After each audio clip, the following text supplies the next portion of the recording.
Hi guys, let's talk about Laguz as a exercise. Laguz is really good for writers and also for people who want to work with psychic energy. You can combine an exercise to do both. So this is going to be like a short story.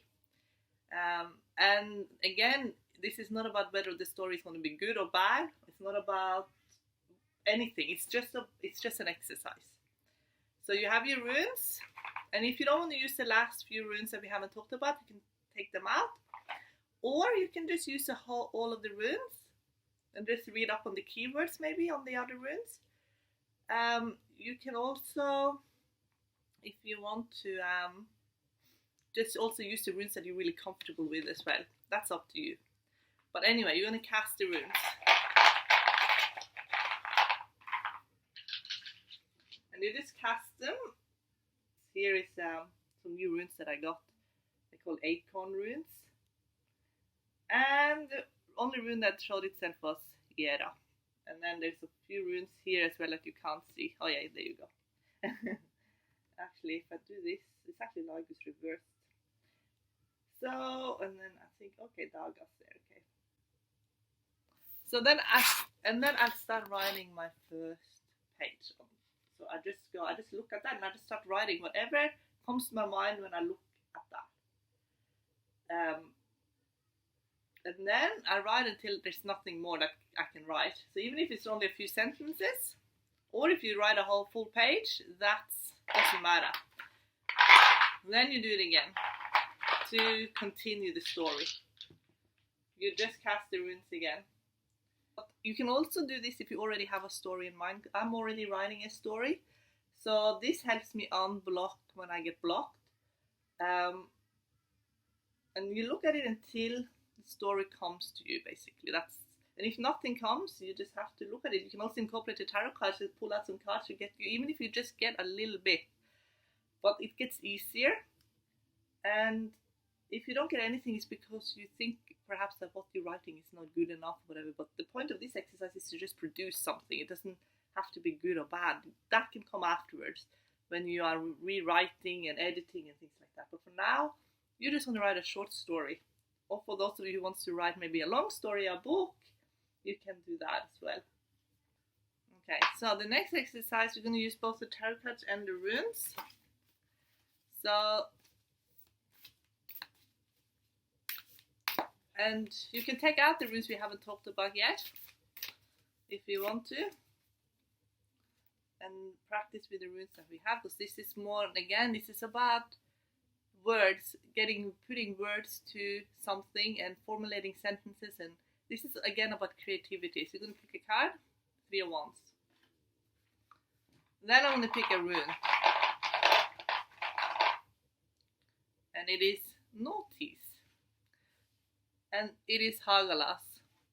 So I got 3 of Wands and Hagalas. So how can they be similar?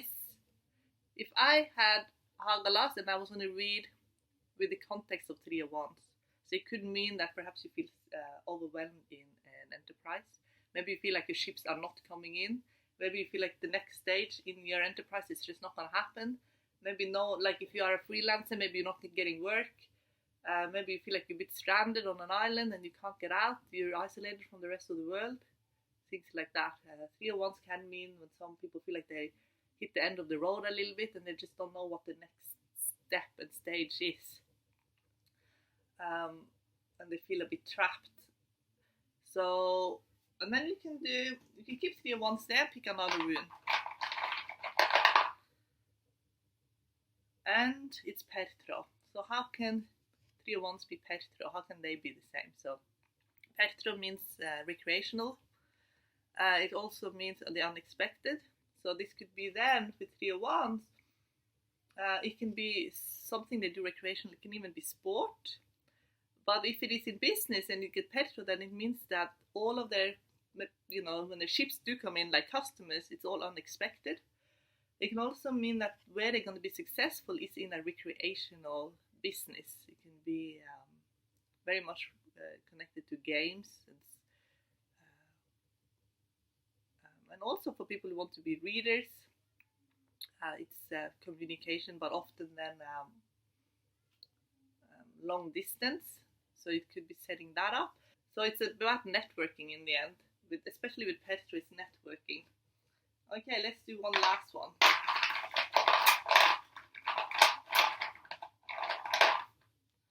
So I did pick Laguz now. 3 of Wands, and Laguz could be writing, it could be freelance work. So then it's about finding your niche. So 3 of Wands, finding what your niche is, and but with Laguz, often people don't want to be defined too much, and they don't want to specialize too much. It's like perhaps with this combination, then it means you need to broaden your niche a little bit actually. And it seems like they're going to be in the flow, and they are going to be highly regarded. This Laguz, both these two actually, these two really complement each other. So it could be that the seeker is writing a book that's going to be very popular. Their writing work is appreciated. They know how to make it really entertaining and interesting. So it could be like a fantasy story or something that is extremely entertaining for others to read. So they're great storytellers. So this is how you can, again, you do oracle mixing actually. With runes I do, because if you guys also know a bit about the tarot, you might know the tarot really well. If you mix those oracles together, you will fine tune your answers quite a lot. So now let's get started on the last few runes. Bye guys!